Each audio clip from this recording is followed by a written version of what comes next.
Hey, what's up mga kaballers? Maligayang pagbabalik sa aking channel. Halina't pag-usapan natin ang balitang Warriors. May good news, Dwight Howard sa Warriors itinutulak. Tara na't pag-usapan natin yan dito sa Basketball Hotshots.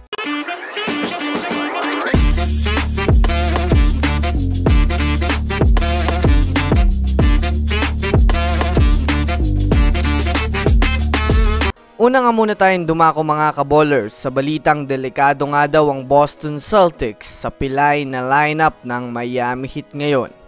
Sa pangalawang laro nga po mga kaballers ng laban ng Boston Celtics kontra sa koponan ng Miami Heat ay talaga namang dikdikan nga talaga ang kanilang naging laro. Bukod pa dyan mga kaballers, na itabla nga po ng Miami Heat sa 1-1 ang kanilang serye, na kung susumadahin nga natin mga kaballers, medyo tagilid nga ang Boston Celtics dahil nakuhaan sila ng isa sa mismo nilang home court.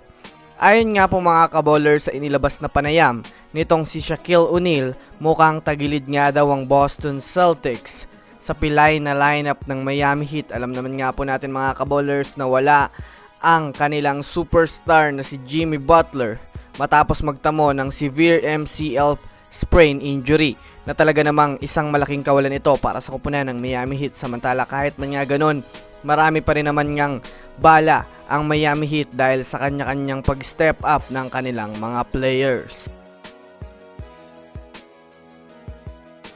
Samantala dito naman tayo dumako mga kaballers sa balita patungkol sa koponan ng Golden State Warriors.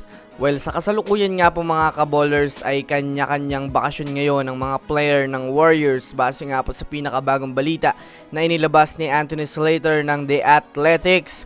Balak nga daw ni Mike Dunleavy Jr. magtanggal ng mga hindi na masyadong napapakinabangan na player sa kanilang lineup sa darating na summer. Na kung susumadahin natin mga kaballers, ito na nga po ang unang galaw ng general manager ng Warriors. Bukod pa dyan, ibinalita rin nga po mga kaballers ng isang NBA insider na itinutulak nga daw ng mismong agent ni Dwight Howard na sa Warriors na lang ipursiging ipasok ito dahil sa pangangailangan nila ng isang big man para sa susunod na season. Kaya abang-abang lang tayo mga kaballers.